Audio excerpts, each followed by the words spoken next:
सो balanced chemical equations start करते हैं। I think आप लोग को केमिकल इक्वेशंस क्या है क्लियर हो गया होगा, राइट। केमिकल इक्वेशन क्या है? Representations of chemical reaction through the symbol. Okay, symbol formula का यूज़ करके शॉर्ट हैंड मैथड बोल सकते हैं आप। केमिकल इक्वेशंस क्या है? शॉर्ट हैंड मैथड है केमिकल रिएक्शन को रिप्रेजेंट करने का, ठीक है। Okay, then chemical balanced chemical equations क्या है? सी देखो, केमिकल इक्वेशंस में दो साइड होता है, reactant side and product side, right. So उसमें क्या प्रेजेंट होता है? एलिमेंट्स प्रेजेंट होता है, और एलिमेंट्स में क्या है? नंबर ऑफ एटम्स होता है। सो बैलेंस्ड मीन्स व्हाट? कब हम बोलते हैं कि एक केमिकल रिएक्शंस बैलेंस्ड है या नहीं है? क्या देखते हैं उसमें? नंबर ऑफ एटम्स देखते हैं। when both side, that is reactant and product, when both side reactant and products number of atoms are same or equal, then we say that the equation is balanced. clear? जब कोई chemical reactions में reactant side number of atoms जितना है and after reaction product side भी number of atoms same है, then chemical equations क्या है? balanced है. okay, so what is chemical balanced chemical equations क्या है? the number of different types of atoms equal on both side of an equations is called a balanced chemical equations. clear? जब number of atoms both side में, that is reactant and product, both side मतलब reactant and products का बात हो रहा है, क्योंकि chemical reactions है तो दो पार्ट तो हो गई, reactant and product. दोनों साइड जब number of atoms equal है, then we say that equation is balanced. okay, now let's start how to balance a chemical equation. कैसे हम बैलेंस करेंगे? एक एग्जांपल से स्टार्ट करते हैं जो आपके टेक्स्ट बुक में गिवन है। Fe plus iron plus H2O Fe3O4 plus H2। अब इस चीज़ को ध्यान से देखना है। इस केमिकल इक्वेशंस को हमें बैलेंस्ड करना है। क्या है केमिकल इक्वेशंस? आयरन रिएक्ट करता है वाटर के साथ H2O, तो प्रोडक्ट क्या बना? Fe3O4 plus H2।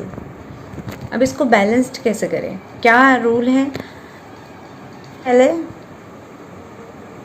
Number of atoms, elements क्या क्या है इस रिएक्शंस में, एलिमेंट्स क्या क्या है। आफ्टर दैट बोथ साइड मतलब reactant side and product side, दोनों तरफ देखना है हमें। सो सबसे पहले आप ये टेबल, एग्ज़ाम में ज़रूरत नहीं है आपको ये रिप्रेजेंट करना टेबल बना के, बस आपको निकालने के लिए तरीका बता रहा है। तो एलिमेंट्स क्या क्या है इस रिएक्शंस में? देखो क्या है? आयरन है, उसके बाद क्या है? हाइड्रोजन है, एंड देन ऑक्सीजन है। ठीक है, ये नहीं कि पूरा लिख देना, नो, एलिमेंट्स चेक करो। ये होल इक्वेशंस में क्या है? दोनों तरफ आयरन एक ले लिया, आयरन है, हाइड्रोजन का यूज़ हुआ, एंड देन ऑक्सीजन है। एलिमेंट 3 है, तीनों लिख लिया। अब नंबर ऑफ एटम्स काउंट करना है बोथ साइड। रिएक्टेंट साइड कितना है आयरन, प्रोडक्ट साइड कितना है, सेम फॉर ऑल, हाइड्रोजन के लिए भी ऑक्सीजन के लिए। सो आयरन देखो लेफ्ट हैंड साइड में कितना है? 1, सो राइट है। राइट हैंड साइड में कितना है? 3, प्रोडक्ट मतलब। हाइड्रोजन कितना है? 2, राइट हैंड साइड में 2। ओके, ऑक्सीजन कितना है? 1, ऑक्सीजन राइट हैंड साइड में कितना है? 4। क्लियर? अब क्या है? बहुत इजी हो जाएगा आपको सॉल्व करना। आफ्टर दैट टोटल कर लो दोनों, रिएक्टेंट का भी प्रोडक्ट का भी। 2 + 1 3 + 1 4, ये कितना होगा? 7 8 9, राइट। टोटल इसलिए किया क्योंकि आप जब बैलेंस करना स्टार्ट करोगे आपको पता चल गया ये इक्वेशन बैलेंस नहीं, because both side number of atoms are not equal, right. यहाँ पे आयरन रिएक्टेंट साइड 1 है, प्रोडक्ट साइड 3 है। यस, हाइड्रोजन बैलेंस्ड है आपका, ओनली हाइड्रोजन बैलेंस्ड है, बट आयरन और ऑक्सीजन बैलेंस्ड नॉट, राइट। तो अब हमको इसको बैलेंस करना है। तो हमेशा बैलेंस करने के लिए किस साइड से स्टार्ट करेगा, क्या करना है उसके लिए, टोटल कर लेना है हमेशा। ये आप मेथड को समझ लो अच्छे से, कोई भी केमिकल इक्वेशंस को बैलेंस करना इजी हो जाएगा, बस समझना है इसको। हमेशा टोटल कर लेना है दोनों साइड, रिएक्टेंट भी प्रोडक्ट भी। आफ्टर टोटल ये देखना है सबसे ज़्यादा किस साइड है, किस साइड है, प्रोडक्ट किस साइड में है। आपका रिएक्टेंट में भी हो सकता है, ये कोई फिक्स नहीं कि प्रोडक्ट में ही हमेशा टोटल करना हो।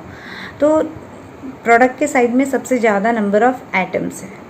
नाउ सबसे ज़्यादा में से सबसे ज़्यादा वाला कंपाउंड कौन सा है इसमें, ये वाला कंपाउंड है, राइट, क्योंकि हाइड्रोजन में 2 ही है।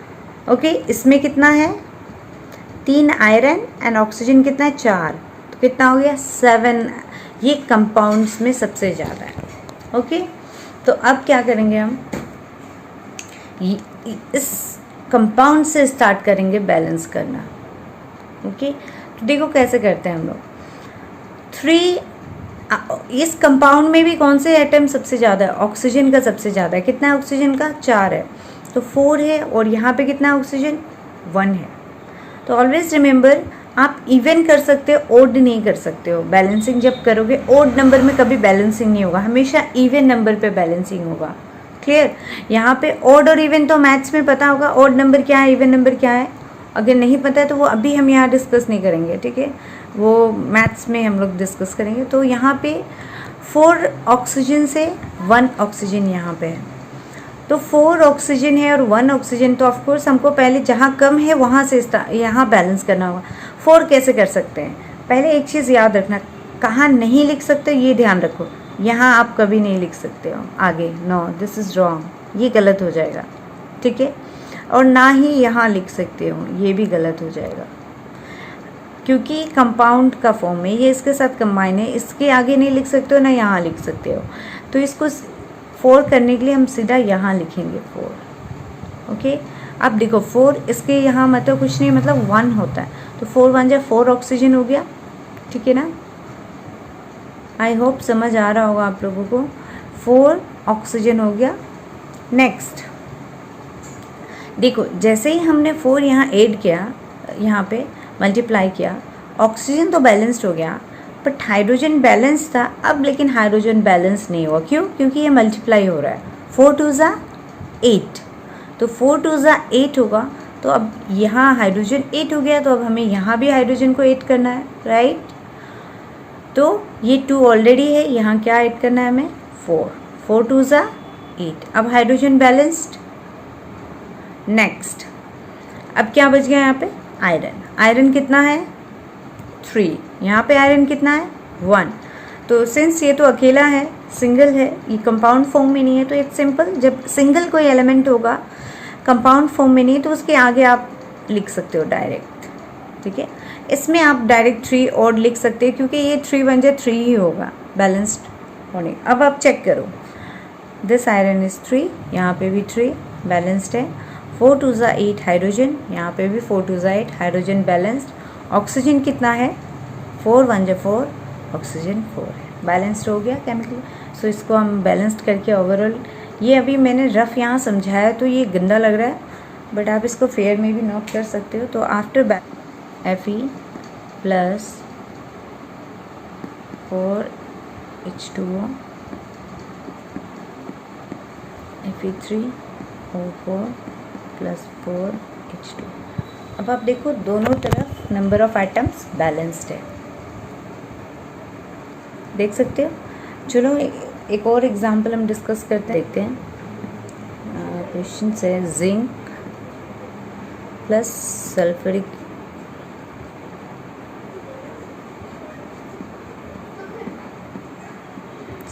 एसिड, दोनों के बीच रिएक्शन होगा, जिंक सल्फेट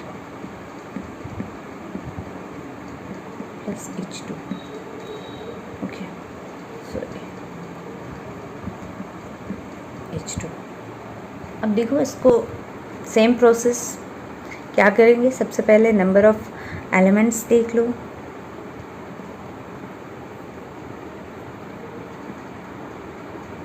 ये आपका रफ वर्क के लिए मैं इतना लिख रही हूँ, बट ऐसे एग्ज़ाम में नहीं करना है, फिर इतना टाइम नहीं होगा आपके पास, ठीक है। ये जस्ट समझाने के लिए हम ऐसा आपको लिख के दिखा रहे हैं, ताकि आप क्लियर हो जाओ। तो रफ में बस शॉर्टकट ऐसे यहीं पे कैलकुलेट कर सकते हो बिना ये रिटर्न किए, डायरेक्ट यहाँ पे। बट क्या होता है, कन्फ्यूजन हो जाता है, कभी कभी ऐसा मिस्टेक होने का ज़्यादा चांस रहता है। तो आप बेटर है अपने लिए रफ वर्क ये कर लो, ज़्यादा टाइम थोड़ी लगेगा इसमें। सो हम देख लेते हैं सबसे पहले एलिमेंट क्या क्या है। जिंक, ठीक है। After this sulphate. देखो एक चीज़ हमको बताना है, देखिए यहाँ पे क्या करोगे तुम लोग, ये भी कर सकते हो, बच्चे क्या कर सकते हैं, सल्फर और ऑक्सीजन ऐसे कर सकते हैं। नो, ऐसे क्यों नहीं करना है, बिकॉज देखो इसलिए नहीं करना है क्योंकि इस कंपाउंड सल्फेट SO4 इधर भी सल्फेट फॉर्म में है एंड आफ्टर रिएक्शन के बाद भी ये सल्फेट फॉर्म में है कि नहीं। SO4 यहाँ पे भी है, SO4 यहाँ पे भी है। अगर आफ्टर रिएक्शन ये सल्फेट चेंज हो जाता, सल्फेट का फॉर्म में यहाँ नहीं रहता, सल्फर कुछ फॉर्म हो जाता, ऑक्सीजन सेपरेट हो जाता, तो आप सल्फर एंड ऑक्सीजन यहाँ सेपरेट एलिमेंट का फॉर्म में लेते।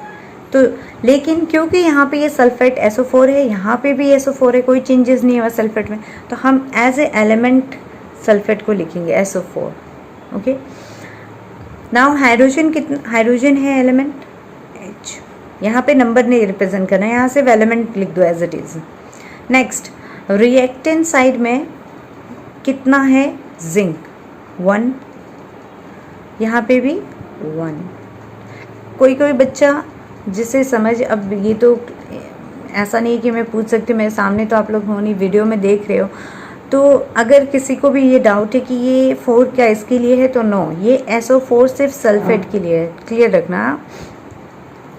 देन सल्फेट, यहाँ देखो अभी सल्फेट कितना है इस साइड, ये सल्फेट को बहुत सारे बच्चे, जिसको मैं क्लास लेती थी स्कूल में या होम ट्यूशन, मैंने ऑब्जर्व किया था, बच्चे यहाँ पे कंफ्यूज होते हैं। इसको यहाँ जब एलिमेंट लिखा जाता है वो क्या लिखते हैं, रिएक्टेंट साइड 4 लिख देते हैं ऐसे। नो, दिस इज़ रॉन्ग, ये कम्प्लीटली रॉन्ग है, ये मत मिस्टेक करना। ये सल्फेट नहीं है, SO4 सॉरी, इसका नंबर कितना है, सल्फेट तो SO4 का फॉर्मूला है, 4 जो क्या है रिप्रेजेंट कर रहा है, ये कंपाउंड है इसका। तो सल्फेट कितना है, एक ही है इस साइड, ठीक है। यहाँ पे कितना है सल्फेट, अगेन 1 है, ठीक है। हाइड्रोजन कितना है, 2 है, हाइड्रोजन 2 है। तो क्या ऑब्जर्वेशन मिला यहाँ पे कि number of atom both side, reactant and product में दोनों साइड क्या है, सेम है। तो ये इक्वेशंस क्या है, ऑलरेडी बैलेंस्ड है। एग्ज़ाम में एक बार ऐसा हुआ था, इक्वेशन दे दिया गया था बैलेंस्ड करने के लिए, ऑलरेडी एक इक्वेशन बैलेंस था, ठीक है। मैंने एक पेपर बनाया था क्वेश्चन पे, तो उसमें क्या था, इक्वेशन मैंने दिया था वो बैलेंस्ड इक्वेशन था, बट बच्चे को तो लगा इसको तो बैलेंस करना है, तो उन्होंने बैलेंस इक्वेशन को उल्टा बिगाड़ दिया और रॉन्ग लिख के आ गए। बहुत सारे बच्चों ने ये मिस्टेक किया था। तो ये ध्यान रखना, ज़रूरी नहीं है कि बैलेंस्ड करने दिया है तो वो equation like whole equation unbalanced ही है, यही तो चेक किया जाएगा ना आपसे। ज़रूरी नहीं है ना अनबैलेंस्ड ही क्वेश्चन दिया जाएगा, वो बैलेंस्ड भी हो सकता है ऑलरेडी, ये भी चेक करना है। नो चेंज, यहाँ पे कोई चेंज नहीं होगा, ये ऑलरेडी बैलेंस्ड है, क्लियर। सो वही है, ये बैलेंस है कि नहीं है, ये आपको यही तो फाइंड आउट करना सीखना है यहाँ पे, ठीक है। अगर बैलेंस नहीं है तो बैलेंस्ड कीजिए उसको, और बैलेंस्ड है तो ठीक है, ऑलरेडी वो बैलेंस्ड है और इजी हो गया आपके लिए। बस ये फाइंड आउट करना है कि वो बैलेंस्ड है कि नहीं है, clear. HNO3 nitric acid plus calcium hydroxide, okay. Production क्या हुआ, कैल्शियम नाइट्रेट प्लस H2O।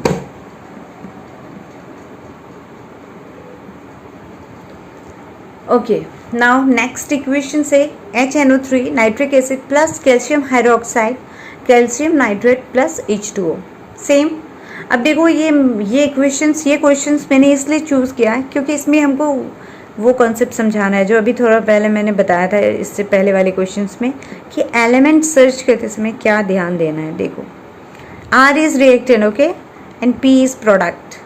तो बार बार मैं नहीं लिखूँगी पूरा होल, आप लोग समझ जाना। R is reactant, P is for product. देखो एलिमेंट क्या लेंगे, यहाँ पे क्या है HNO3, ओके, और ये यहाँ पे है कैल्शियम नाइट्रेट और यहाँ पे कैल्शियम हाइड्रोक्साइड H2। अब एक चीज़ देखना है हमें, एलिमेंट यहाँ नोट डाउन करनी है, कौन कौन से एलिमेंट है जो कंपाउंड के फॉर्म में एज इट इज़ जो रिएक्टेंट्स के साइड में भी था और प्रोडक्ट के साइड में भी सेम है। ठीक है, देखो नाइट्रेट, कार्बोनेट, सल्फेट, ये सब का फॉर्मूला आपको पता होना है जो फिक्स रहता है। Nitrate means NO3, carbonate means CO3, okay, sulphate SO4। Clear? तो उस फॉर्म को थोड़ा ध्यान रखना है, देखना है इक्वेशंस में क्या दोनों साइड सेम है।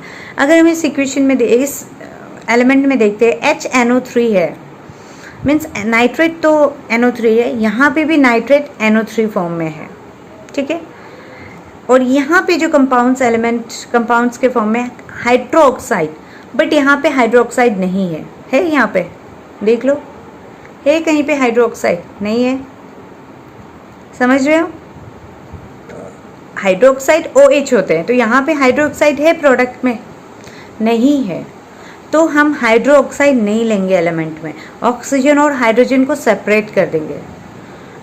अगर ये समझ जाओगे तो बहुत इजी हो जाएगा करना, अदरवाइज आप लोग अगर सेपरेट करोगे ऑक्सीजन हाइड्रोजन बहुत कॉम्प्लेक्स होता है और लेंदी भी हो जाता है। अगर आप ऐसे करोगे ना, बस देखना है किस तरफ कंपाउंड के फॉर्म सेम है, चेंज नहीं हुआ है, उसको एज इट इज़ एलिमेंट में ले लेना, otherwise then after that balancing का प्रोसेस वही है। ठीक है, बस इसमें ये पहचानना है। देखो सिंपल वाले जो होंगे ना बिना कंपाउंड्स वाले, वो तो वैसे ही है, बहुत ईजी हो जाएंगे एलिमेंट्स फाइनल, बट थोड़ा इस पर ध्यान देना है जिसमें इस तरह के कंपाउंड, और एग्जाम में ना ईजी वाले बहुत कम आते हैं, कंपाउंड्स वाले ही पूछते हैं, इसलिए बोल रहे इसको समझो थोड़ा। ठीक है, मैं फिर से रिपीट कर रही हूँ कि आपको कंपाउंड्स में दोनों तरफ अगर कंपाउंड्स का फॉर्म चेंज नहीं हुआ है तो आप एज एलिमेंट में वो सीधा कंपाउंड्स को ले लीजिए।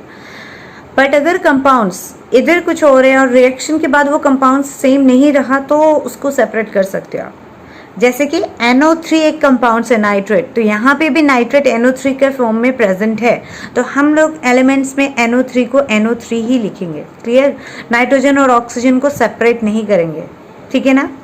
लेकिन यहाँ हाइड्रोक्साइड है बट यहाँ हाइड्रोक्साइड नहीं है, तो यहाँ पे ऑक्सीजन को सेपरेट काउंट करेंगे, हाइड्रोजन को सेपरेट काउंट करेंगे। क्लियर? चलो NO3 लिख लिया। आफ्टर डेट अब नेक्स्ट एलिमेंट क्या है? हाइड्रोजन है। आप ऐसा कोई नहीं है सीरियल वाइज लिखना है, जो भी एलिमेंट्स आप ऊपर नीचे लिख सकते हो, उसमें कोई चेंज नहीं आएंगे अगर आगे पीछे भी लिखोगे तो। कैल्शियम है, ठीक है। नाइट्रेट में याद रखना नाइट्रेट हमने ले लिया है, उसके बाद क्योंकि हम इस हाइड्रोक्साइड को सेपरेट कर रहे हैं तो ऑक्सीजन भी लेना है हमें। ठीक है, अब नेक्स्ट देखो रिएक्टेंट साइड नाइट्रेट देखना है हमें। नाइट्रेट ये NO3 होल कितना है, ये 3 मत लिख देना है, NO3 3 है, यहाँ पे 3 मत लिख देना है, रॉन्ग हो जाएगा, ये गलत हो जाएगा। हाँ, यहाँ पे 3 नहीं लिखना है। नाइट्रेट एज ए होल देखो NO3 कितना है, एक ही है ना, क्योंकि यहाँ तो कुछ नंबर नहीं है ना, तो ये ब्रैकेट में है, नहीं है ना। देखो अगर ऐसे होता NO3 लिख के ब्रैकेट होता और यहाँ पे कुछ नंबर होता 2, तो NO3 कितना है? 2 है। क्लियर? या फिर यहाँ पे भी हो सकता है, ऐसे भी फॉर्म में हो सकता है, तो NO3 के यहाँ भी नंबर है, तो 2 2 ज़ा 4, तो नाइट्रेट कितना है? 4 है। बट ये मत सोचना कि NO3 यहाँ 3 है तो नाइट्रेट 3 है, नो, ये रॉन्ग है। अगर जो भी ये सोच रहे तो ये गलत है। हाँ, याद रखना NO3 एक कंपाउंड है जो NO3 का फॉर्म में कितना है? 1 ही है ये पूरा, तो यहाँ पे कितना है? नाइट्रेट 1 है। अब हम इधर देखते हैं प्रोडक्ट में नाइट्रेट कितना है। देखो NO3 एक कंपाउंड है, ये ब्रैकेट के अंदर लिखे फिर यहाँ 2 लिखा गया, मतलब नाइट्रेट कितना है? 2 है। ठीक है, आई होप समझ आ रहा है आपको। अब हम हाइड्रोजन को देखो काउंट, क्योंकि हम लोग अब हाइड्रोजन में देखना है यहाँ पे कितना है, और ये 3 इसके लिए था, NO3 के कंपाउंड के लिए था। हाइड्रोजन कितना है? 1। ये भी तो काउंट होगा, क्योंकि हम लोग बोले हैं ना इसको सेपरेट करें, क्योंकि यहाँ पे हाइड्रोजन ऑक्सीजन सेपरेट हो चुका है, इसीलिए हाइड्रोक्साइड अगर होता, यहाँ भी हाइड्रोक्साइड होता ना, मान लो फॉर एग्जांपल यहाँ पे भी OH होता, तो आप इसको डायरेक्ट OH यहाँ लिख सकते थे। ऑक्सीजन हाइड्रोजन को सेपरेट हम नहीं करते, लेकिन यहाँ हाइड्रोजन है बट राइट साइड में नहीं है, इस साइड में नहीं है, इसलिए हम ऑक्सीजन हाइड्रोजन को सेपरेट कर रहे हैं। तो हाइड्रोजन कितना है यहाँ पे? 1 प्लस ये 2 दोनों के लिए है। हाँ, क्योंकि ब्रैकेट के अंदर जो है उससे ये दोनों से मल्टीप्लाई हो रहा है, तो हाइड्रोजन कितना हो जाएगा 2, 2 + 1 3। क्लियर। अब राइट साइड देखो, हाइड्रोजन कितना है 2, ठीक है, समझ आया। अब कैल्शियम देखते हैं, कैल्शियम कितना है 1, यहाँ पे कैल्शियम कितना है 1। ऑक्सीजन देखते हैं, देखो हाँ, फिर ये भी अब ध्यान देना है, ऑक्सीजन इसको मत काउंट करना नाइट्रेट का, क्योंकि नाइट्रेट को तो हम लोग एज इट इज़ NO3 ले लिए, तो ये ऑक्सीजन काउंट नहीं होगा, बस ये ऑक्सीजन काउंट होगा, क्योंकि इसको सेपरेट काउंट कर रहे हैं। क्यों कर रहे हैं, अभी बार बार एक ही चीज़ बोल रही हूँ, क्यों कर रहे हैं, क्योंकि हाइड्रोक्साइड यहाँ पे नहीं है, यहाँ पे हाइड्रोजन ऑक्सीजन सेपरेट हो चुका है, इसलिए हम यहाँ पे दोनों को सेपरेटली काउंट करेंगे। तो ऑक्सीजन हाइड्रोजन काउंट हो गया, बच गया ऑक्सीजन, तो ये 2 ऑक्सीजन के लिए भी आ जाएगा 2। ओके, अब यहाँ पे इसको मत काउंट करना, ठीक है। ये ऑक्सीजन यहाँ पे कितना है 1, ये ऑक्सीजन काउंट नहीं हो, क्योंकि हम लोग बोले ना ये नाइट्रेट का साथ आ चुका है, इसलिए इसको काउंट नहीं करेंगे हम। ये ऑक्सीजन का 1 एज इट इज़ आ जाएगा, ठीक है। टोटल कर दो, टोटल चेक करो, 2 4 6 7, ठीक है। तो नंबर ऑफ एटम्स किस तरफ ज़्यादा है, here reactant side. Number of atom किधर है, रिएक्टेंट साइड ज़्यादा है, तो हमें बैलेंसिंग किस तरफ से स्टार्ट करनी है, यहाँ से। चलो अब स्टार्ट करते हैं इसको बैलेंस करना। यहाँ पे कितना है देखो, नाइट्रेट और कैल्शियम तो बैलेंस्ड है 1 1, ठीक है, कैल्शियम में कोई छेड़छाड़ नहीं करनी। नाइट्रेट यहाँ पे 2 है, यहाँ पे 1 है, तो हम लोग क्या करेंगे, यहाँ पे 2 ऐड कर देंगे। अब देखो 2 नाइट्रेट हो गया ना पूरा कंपाउंड, ठीक है, बट हाइड्रोजन इंक्रीज हो जाएगा, ये 2 और यहाँ पे 2, 2 + 2 4 हो गया, रिएक्टेंट साइड कितना हो जाएगा 4, तो हम यहाँ पे क्या करेंगे, ऐड कर देंगे, 2 2 ज़ा 4 हो गया हाइड्रोजन, राइट। अब ऑक्सीजन में देखते हैं, ऑक्सीजन कितना हो गया 2, एंड यहाँ पे भी कितना है 2, बैलेंस्ड है। देखो हमने क्या किया, नाइट्रेट कंपाउंड को 2 से मल्टीप्लाई कर दिया, तो यहाँ पे 2 आ गया, ठीक है। देन हाइड्रोजन में भी मल्टीप्लाई हो गया 2, ठीक है, यहाँ पे 2 था और यहाँ पे 1 था, तो अब 2 1 × 2 और 2 2 + 2 क्या हो जाएगा 4, और यहाँ पे हाइड्रोजन 2 2 ज़ा 4, दोनों तरफ बैलेंस्ड हो गया, ठीक है। तो इसमें क्या हो गया +1 हो गया, और इसमें × 2 हो गया, तो यहाँ भी 4 हो गया, ठीक है। उसके बाद नेक्स्ट कैल्शियम ऑलरेडी 1 है, कैल्शियम बैलेंस्ड है। ऑक्सीजन यहाँ पे कितना था 2 था, और यहाँ पे ऑक्सीजन 1 था, तो ये 2 1 × 2 × हो गया यहाँ पे, तो ऑक्सीजन 2। अब देखो सब बैलेंस्ड है ना, राइट, ऑल आर बैलेंस्ड, ठीक है।